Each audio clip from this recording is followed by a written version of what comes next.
Hello comrades, welcome back to the channel. Today I am doing another game review, this time with a proper setup as you can see. Right, so in this video I'm reviewing Just Cause 4, as you could already say by the title of this video, right? Okay, so let's start as I did with the World War III video.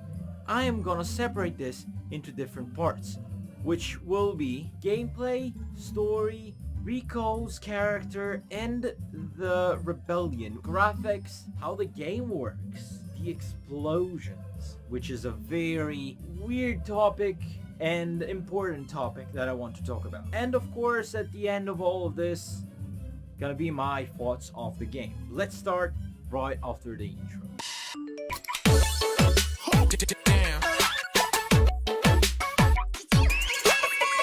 So starting off with the story here, the story begins with the end of Just Cause 3, where Rico met Mira Morales that convinced him to come to Solis. Solis is a made-up South American country or region which has extreme weather like hurricanes, crazy thunderstorms, and well, if you didn't play the game, you should probably play it, and you'll find out yourself. Rico discovers that his late dad was working with the Black Hand to make a crazy weapon which controls weather. The same gun that shoots lightnings at you and makes hurricanes become a thing out of nowhere sometimes. So this is a bit of pre-story. What you actually begin in the game is the game starts with Rico attempting to attack that same device, that same weapon. Unsuccessfully though, he crashes, his equipment malfunctions, and you need to travel to a city which is built underneath an old bridge, and there you meet the rebellion, basically. I'm not gonna spoil anything in the game. If you want to know more about the story, you'll have to play it. Now we're gonna move on to the gameplay. This game has a lot to offer. First thing it has to offer is the fluidity. You can find yourself traveling throughout the map, and all of a sudden some stuff occurs on the ground. The rebellion, the Chaos Army, shooting some military, or I know the opposite. They usually just attack each other. Those are random encounters they have. Also, sometimes planes will try to shut you down. For example, you had an encounter with the army, you escaped. Some planes or helicopters may still hunt for you, so beware of that. Also, you probably remember how the old game worked. In Just Cause 3, you had to destroy billboards, propaganda trucks, propaganda stations, bases which don't look like army bases. They look more like a police station with really high concrete walls. And it's not here anymore. You can wreck the shit out of 40 or 50% of the whole, probably.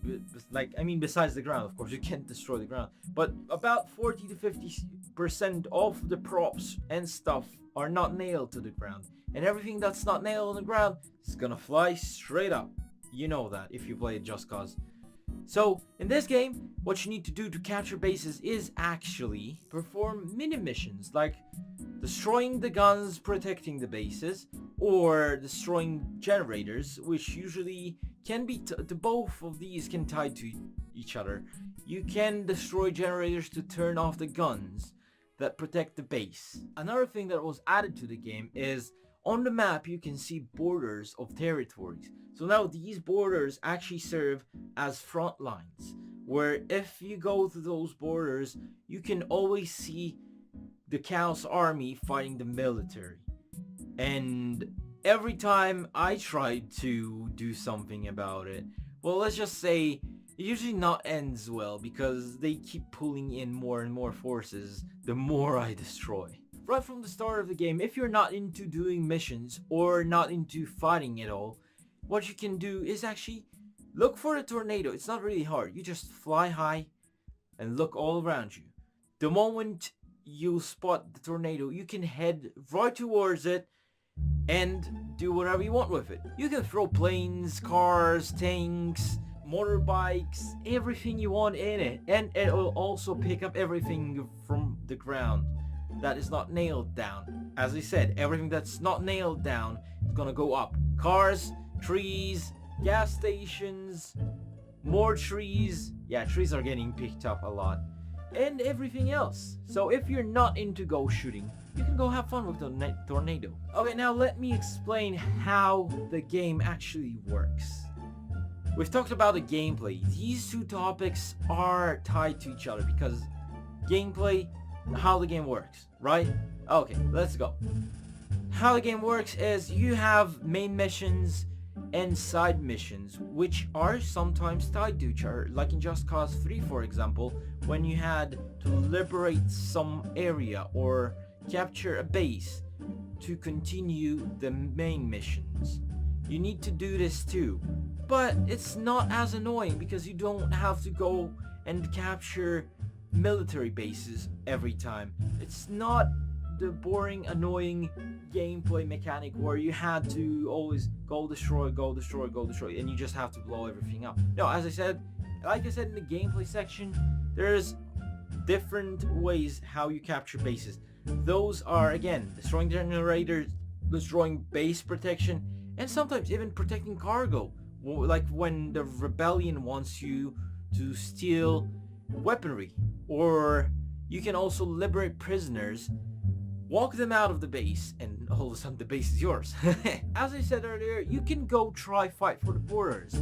Not a good idea because most likely you'll be shot down, killed, or exploded out of nowhere, because every time you try to break the border, sometimes your forces do advance, but they get pulled out very fast, or most likely destroyed very fast, and then you're back to the original borderlines. Why?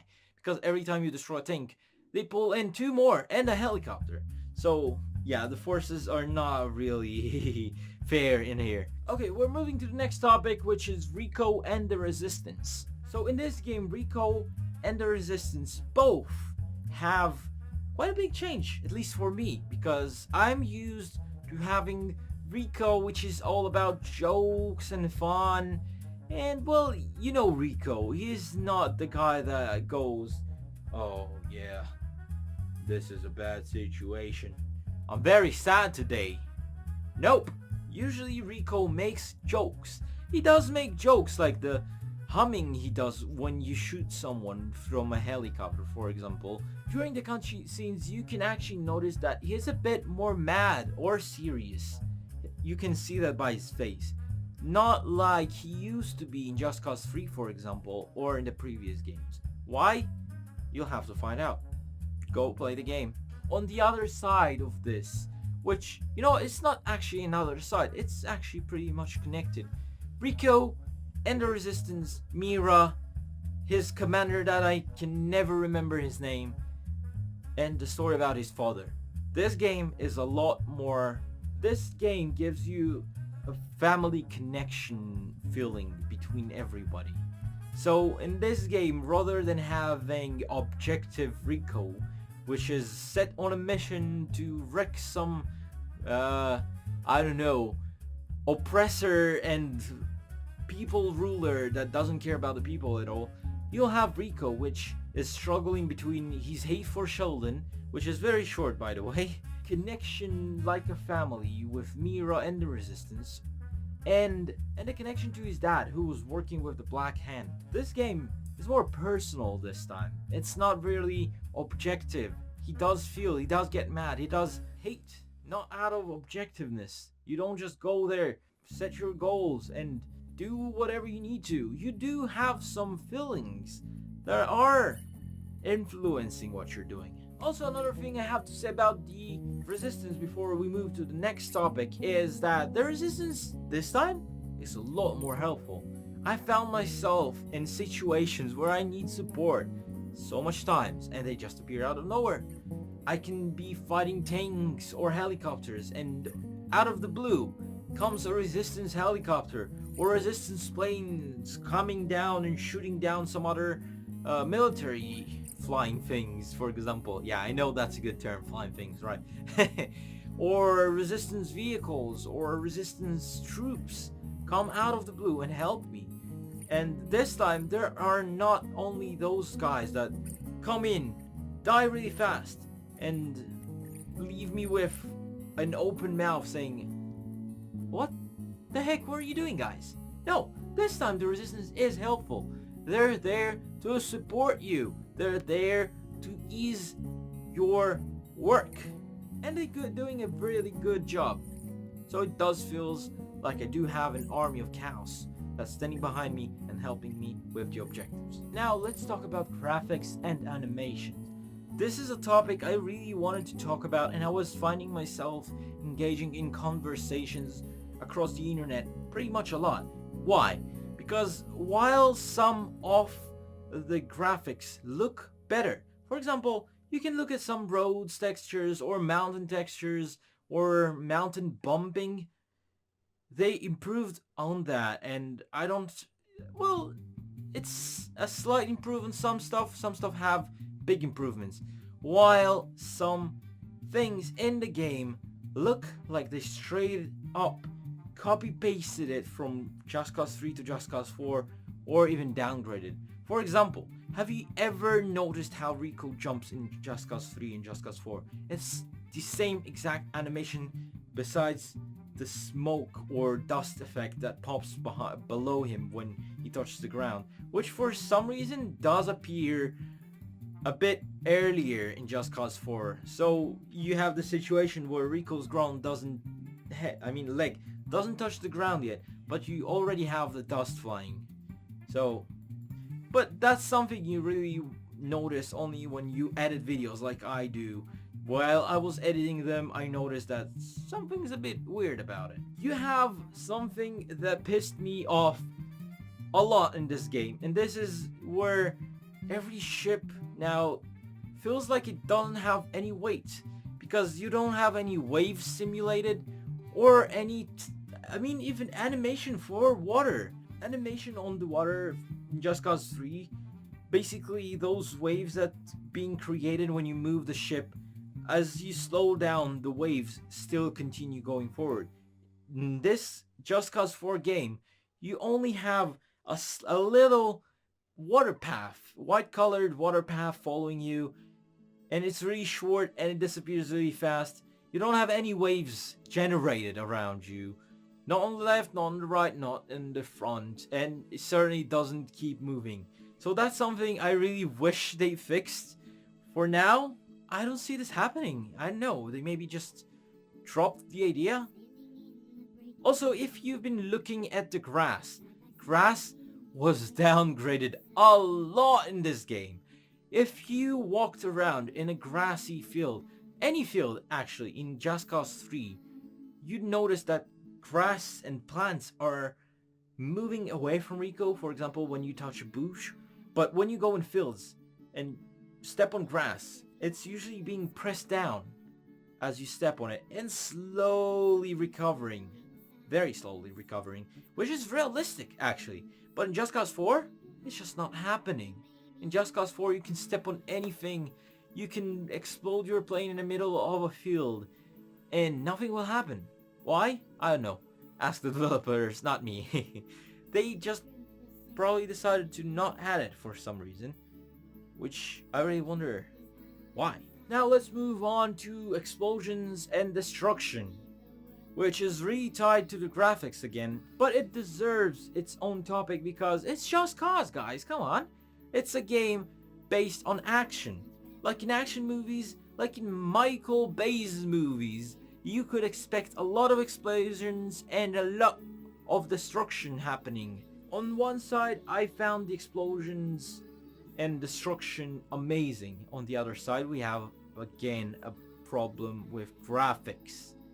This time on Just Cause 4, we do have a lot more things to blow up, a lot more explosive barrels and a lot more cars and vehicles. Also, the explosions do look more complex. Instead of being a big ball of light, This time the explosions do look more complex, with a bit of smoke popping through the explosions and a lot more complex textures appearing on the explosion themselves. Though I have one little problem with the explosions. In big explosion scenes, like when you blow up a gas station, in Just Cause 3, you used to have a big ball of light, a lot of debris coming up to the sky, and a lot of fire, which was sharp, and you could see it easily. But not in this game. In this game, it looks like the developers decided to hide the explosion behind a lot of blur and a lot of sun glare. I don't know if that's because they're trying to spare our graphics cards, or they just try to save themselves from showing us that they slacked a bit on the big explosions. But it's very sad, and most of the game, most of Just Cause, is actually set around explosions. I mean, sure, you have Rico, which is a very good character in the story, but it's not gonna be the same without action and explosions. It's just one of the core elements of the game. So now we move on to the last beat of this video, which is gonna be my personal thoughts on the game. My personal thoughts are, overall, the game is very fun, and I was actually consumed by the story, and I was amazed to see how Rico now interacts with the Resistance, with Sheldon, with Mira, with his, again, commander or captain that I don't know his name, I just can't remember it. The story of Rico's father intrigues me a lot, and I really do have a bit, and I really do love the story a lot. Also, the gameplay looks very fluid. Instead of going now and doing a lot of side missions that feel like you need to pause free roam and go into a side quest, or pause free roam and go to a quest out of the blue, it feels like it's more of a, okay, I'll glide there, land, go into the mission, and it feels like you're just continuing free roam, because most of the time is, okay, I landed here, and let's go from there. Not every time you'll have a cutscene, for example. Some missions only require you to go to the base, find a door, you open the door, explode the generator, get out, and that's it. So it's like, oh, fly, destroy, get out. No pause between that. Pretty fluid. I like that a lot, and I wish they continue improving on that on future titles, if they will have any. My only concern and my only down on this game will be the graphics. Something has to be done about the graphics. They lowered a lot of the graphics for explosions and water and grass, and I just don't like it. Sometimes I don't even look on that, but a lot of the time I'm finding myself annoyed by that, because, well, I'm walking in a world that doesn't really feel real. I walk in a world where boats feel like they don't have any weight behind them. That's something I really wish they would improve on. I want to say thank you to you guys. I invite you to comment down below in the comment section, right below here, and tell me what you think about this review. I know you liked my World War III review, so I'm trying to add reviews now to my channel. Hopefully, I'm gonna do great for you, and hopefully you'll like it. If you do, again, like it, share it with your friends so they can enjoy too, and subscribe to the channel for more of these videos. And I'll be back with another video on the next week. Goodbye, guys. Stay awesome.